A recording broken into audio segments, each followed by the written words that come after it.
What is going on, guys? It's Tony, and this one we had our Dodgers defeat the Minnesota Twins in a two-game series. Obviously, last game it ended after a rain delay, ended about at 12:30 a.m. Local time, and they come out in this game, and their concerns. Okay, are they going to be exhausted? Are they going to play some bench players? No, they come out and they just demolish the Twins on both ends of the field, winning 7-0.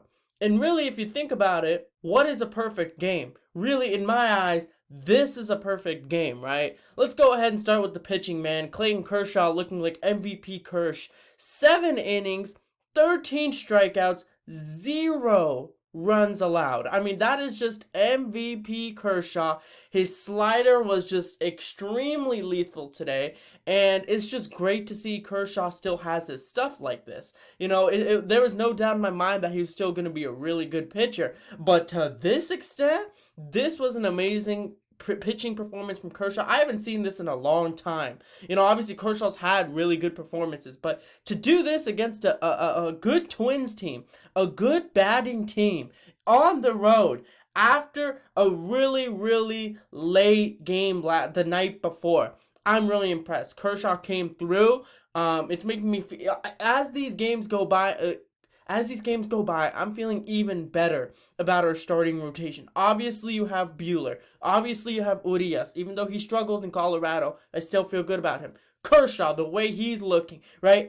Andrew Heaney, the way he was looking, right? Tyler Anderson, the way he was looking. Even Gonsolin, he looked pretty good. So we have a lot of options in our starting rotation. I'm excited about our starting rotation in general. But let's go over the game. Obviously, we had Kershaw, the MVP of this match, with the way that he was dealing sliders out there, dealing strikeouts out there. I mean, the Twins had 0 hits when he was out there. And even when our bullpen came in, we only allowed 1 hit. So we were 1 hit away. We only gave up 1 hit away from a no-hitter. Just an impressive game pitching. It doesn't get any better than this. It's basically a perfect game. But let's go over the game in general, because obviously this time around, these past few games, we haven't been hitting home runs, but we've been getting walks, right? We've been having discipline at the plate, and we're versing Chris Paddock, a pitcher who we're very familiar with because of the fact that he played in San Diego. We know what he throws. We know what his stuff is about. We were just aggressive, man. Let's just talk about it. Obviously, we had home runs today. Max Muncie in the 9th inning. Great to see, because all it takes is 1 hit to get back at it, and for someone like Max Muncie, who's probably 80% right now, he's still easing himself into the game. But I said, in the series against Colorado, he wasn't all that great. Last game, his fielding was great, actually, even though he didn't necessarily hit the ball that well. His fielding was great from the third base, so great for him. Obviously, hitting the home run. He's just getting better and better as the days go by. So great job for him, man. Cody Bellinger, let's talk about Cody Bellinger, because I told you guys he was going to hit a home run eventually. It was going to be a matter of time. It was going to be sooner than later, because we see him. He's making pretty good contact. His stance is becoming more consistent. I'm confident that Cody Ballinger can revive or resurrect a little bit of that MVP campaign from 2019. I don't know if he's going to be exactly that, but he's definitely going to be an all-star caliber player this year. I am fully aware of what I'm saying. Cody Ballinger was injured last year in the first few games against Oakland. He was sidelined for a long time. So I think if he gets a full season in, I think we're really going to see what Cody Bellinger's about. And I'm really excited. When I saw him hit that home run, it just made me have the biggest smile on the face, because us Dodger fans, we love Cody Bellinger. And I get it. A lot of people are harsh on Cody Bellinger, but that's only because we want him to succeed so badly. We know he has the talent for it. He's one of the best defenders in the league. He's one of the best contact hitters in the league. Power hitters. He can do it all, really. And it's just a matter of time before he started doing something like this. 2 hits, a home run, obviously bringing in an RBI, 1 walk, 4 at-bats. I mean, that was almost like a perfect game. He only struck out once, so, great for him, man. Gavin Lux obviously continuing his hot streak.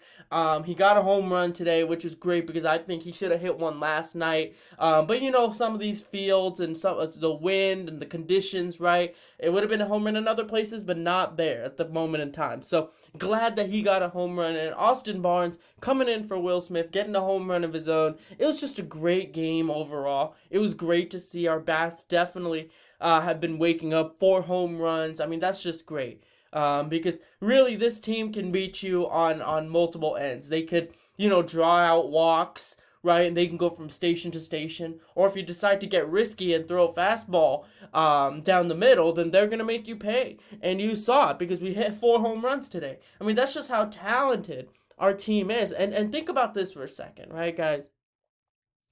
This was, without Chris Taylor really getting a hit. This was without our top 3, Trey Turner, Freddie Freeman, and Mookie Betts. They didn't get a home run. Our 3 best players, quote unquote, did not get a home run. It was more so of our bottom portion of the lineup. That's how dangerous this team is. And it was just a fantastic win. Way to just come into Minnesota, right? Obviously, people want to label that Rocky series as a disappointing series. You come into Minnesota, that's a pretty solid Twins team they got over there, right? They bolstered their pitching, right? They added some good, solid hitters, Gary Sanchez, Carlos Correa. I mean, this was a good quality team that we beat on the road, and our pitching came in the way.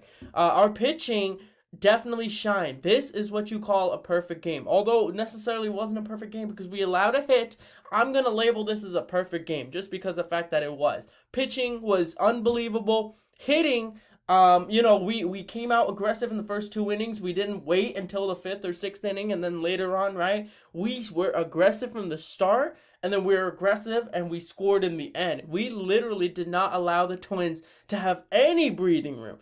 Just because the game ended at 12:30 a.m. local time, make no mistake that, we're going to come out and just, demolish this team. And that's what I love about this team. The hunger's there. When you have a stacked roster like this, you might not see the hunger. You might not see the effort 24/7. And I can relate to some other teams, unfortunately. But, this team clearly has a different mindset. They were trying to win a World Series. And it's games like these that make you feel confident that they can do it. Because, you have the pitching, you have the fielding, you have the bats. It's just great to see, man. But that's all I have for this one. Drop a like if you guys enjoyed it. Comment down below what your guys' thoughts were on the Dodgers basically having a perfect game against the Twins. And subscribe for more. And as always, guys, peace out and go Dodgers.